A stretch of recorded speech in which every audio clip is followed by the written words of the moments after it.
All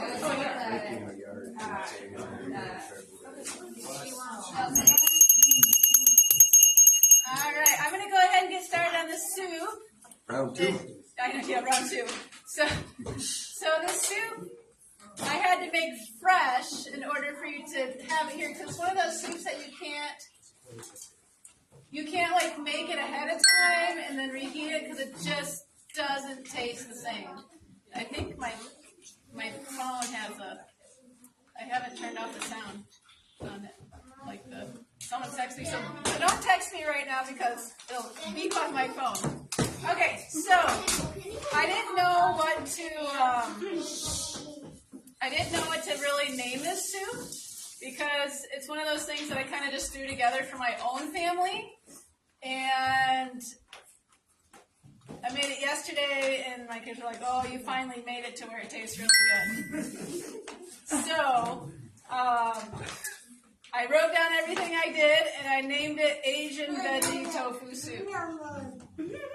So that's how I came up with this name, because I'm like, I don't know what to name this, because it's got, Asian flavors, and it's got tofu, and anyway. Okay, recipe. So you start off with some veggie stock. You can use, the what you buy in the store. I usually do water, and then I add this. It's veggie stock. This is a very big one. You buy these ones, you can get at, wholesale type places like Costco or Sam's or whatever, just because I use a lot of it. Usually for each cup of water, you do about a teaspoon of the broth stuff, and then you got your own veggie stock. I don't want that to fall in. Don't fall in. All right, so that you got your veggie stock you start off with. And I already have my water nice and hot. So once you put your water in there and you put your stock stuff in there, that's when you want to cut all your veggies. Because by the time that you get done cutting all your veggies, your water is going to be boiling and it's going to be ready for them. Now, I cut all mine ahead of time just because I didn't think you would want to watch me cut a whole bunch of veggies. So, once you have your water is hot and everything, then you're going to add, I have minced garlic and minced ginger. So, if you didn't want to use fresh, you can buy ginger that's already minced in a little container. You can buy garlic that's already minced in a little container. It's not going to taste the same, and it's not going to have as good, the health properties of it are quite a bit less, just because it's not fresh. But it will still work. And if you don't like the taste of ginger, maybe using non-fresh would be better, just because then it's not as strong. But ginger and garlic are extremely good for you, especially if you're feeling a little under the weather. So we have our ginger and garlic in there. So that's what you're going to want to add first. Then you're going to add some Bragg's. So you can either use Bragg's liquid aminos or you can use soy sauce. I would not recommend tamari or anything like that. So let's see, 3 tablespoons. I usually don't measure, so I'm just going to show you the way I do it at home, but this is approximately, what I wrote down is approximately what I did. So that's 3 tablespoons, right? All right, then we have sriracha. Over here. Somebody put it down there. Somebody wanted their soup a little spicier. So then we have some sriracha sauce, or you can use a hot chili sauce. Yes. So this just makes it spicy. If you don't have this, you can use the little the dried chilies. What are those called? The kind that you put on pizza? Yeah, the red pepper flakes. My brain. We've had a long day today. We were over helping with another event earlier today, so it's been a long day, so my brain's not working quite like it should. All right, so 2 teaspoons-ish. Unless you like it spicy, you do a little more. I like it spicy. All right, so that's boiling. Then you're going to add, so you want to add these in order because some of the vegetables take a little bit longer to cook than others. And so we're putting in the carrot shreds, or not shreds, but the julienne carrot and the onions. So julienne carrot is like little matchsticks.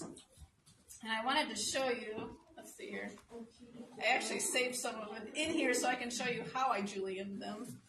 Come on. I didn't think that one out too good.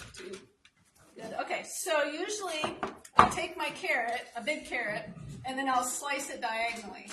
And then I'll have like uniform slices. And once you're to that point, then you just kind of fan them out ever so slightly. Then you find your knife.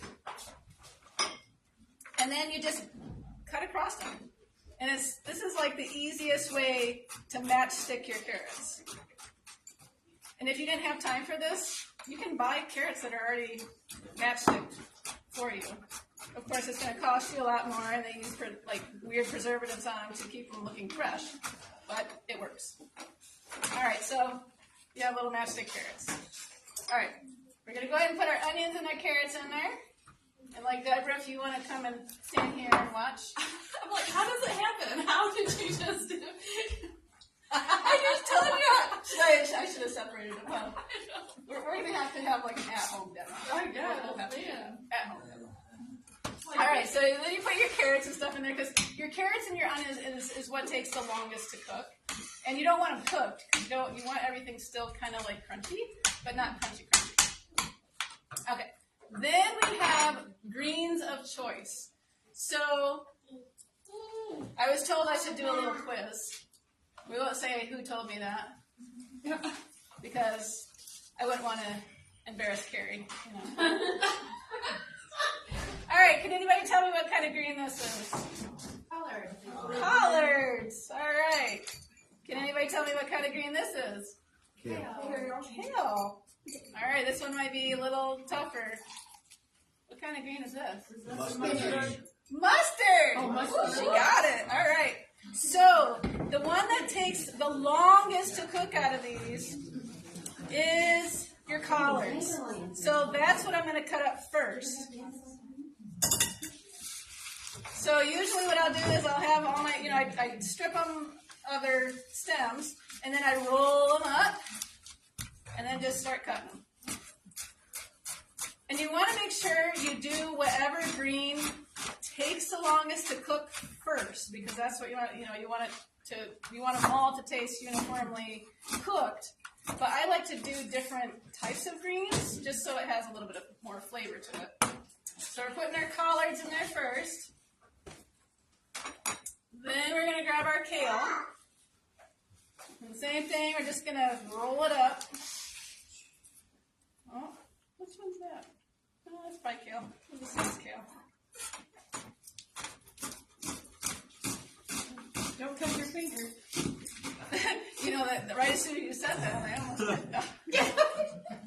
So usually I'll go across one way, and then I'll just rough chop the other way. I'll throw those in. And then last we have our mustard greens. And I really like the mustard greens because they just kind of give it, I don't want to say a mustardy flavor because it's not really mustardy. But they just kind of give it like a little bit of, it's not really spicy, but it just kind of gives it like a depth of flavor that these greens don't give it. Horseradish. I don't know if I'd put horseradish in. Alright, so I'm just going to stir these ones that are already in there.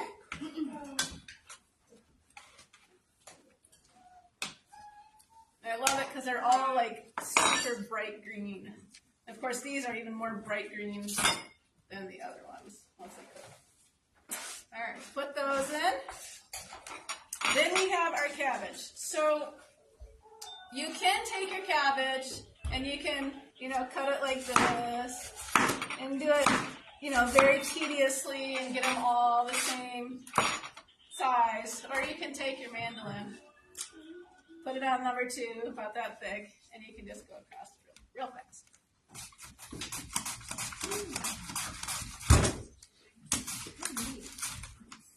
And then once it starts to get a little too wide for it, you just change the angle on your cabbage.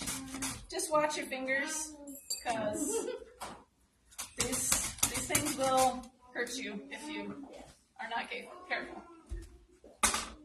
All right, once you have your cabbage shredded, see how fast that was, like super fast compared to cutting it. you just rough chop them so they're not like super duper long. And then what else? So I'm going to let this cook for another, I don't know, a minute or so. And then we're going to add in the rest of it. There. So with your cabbage, you can do like a bok choy type cabbage if you wanted to. You could do green cabbage if you wanted to. Any kind of cabbage you have. You can do savoy cabbage. I like to use red cabbage just because I like the color of it. But the more it cooks, and when you reheat it, this cabbage is going to lose its color. So, you know, if you don't want to lose its color, use a different color cabbage. But I just like it because, you know, the purple with the green and the yellow, it just looks really, really good and fresh. All right, so we got our cabbage, and we're going to put that in there. And then we're going to do our tofu. So this tofu I got at Aldi, and it's on sale this week.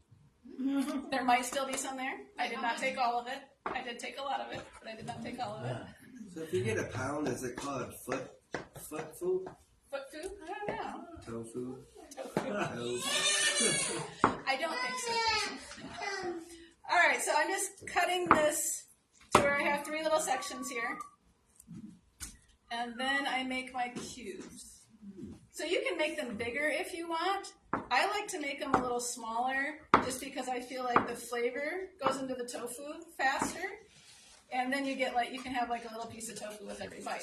Versus if it's a big, huge chunk, you know, you almost got to chop it up before you can eat it really good. All right, put our tofu in there.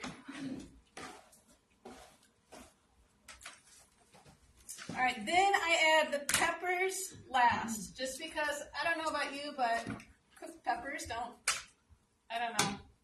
They taste okay. I'll eat them, but I just feel like they taste better when they're crisp, especially in this soup. So I got my peppers, and I did these on the mandolin too. Cut those up. And then a little bit of cilantro. Now this is optional. Some people think that cilantro tastes like soap, like my father-in-law. You're wrong. But if you add it in just the right amount to the right dish, you can't really taste it. Is he pregnant? No, he's not. He's not pregnant. But I will tell you, there's plenty of times that I have added cilantro to things that I have fed him, like curries and things like that. And then after he says that he liked them, then I tell him that there was cilantro in it. So, just because I love him. You know, he's my father-in-law. So, all right. So, and then very last, once you have everything in, you're going to turn off your heat because it doesn't need to cook anymore. And you're going to add your sesame oil. This is what gives it the Asian-y sesame taste, obviously. Yeah, it looks about right. Just use the rest of the bottle. There wasn't very much in there. Oh. A little bit of sesame oil. Okay. And then you just stir it a little bit, and it's ready to serve. And if you wanted to, if you like a little bit more liquid in there, you can add more water or more liquid to it. I like it the way it is, but you know, it's one of those soups that you can pretty much make it the way you want to. You could add rice noodles into this. If you are short on time, you can buy, you know, onions already cut. You can buy everything already cut, and you can even buy like Asian type vegetables, frozen vegetables. You can put that in there too if you wanted to. It'll take a little bit more time to cook, but the broth is like one of those things where you can add pretty much any vegetable you have in your refrigerator into it, and it should taste good.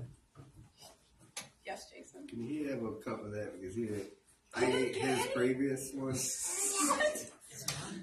There's still some over there. No, there isn't. Really? You got licked up? There is a cup of that. You're going to get some of this, John. Don't worry. You'll get to try it. Well, that just means it was good, right? I'm bragging it up over here. And You're bragging it up and it's gone. well, I told him when he came in, I didn't think he was coming. I ate his. You ate his? I'm sure you're not the only one that eat it. Okay, any questions about this easy soup? No. All right. So, I will put this up on the Facebook thingy.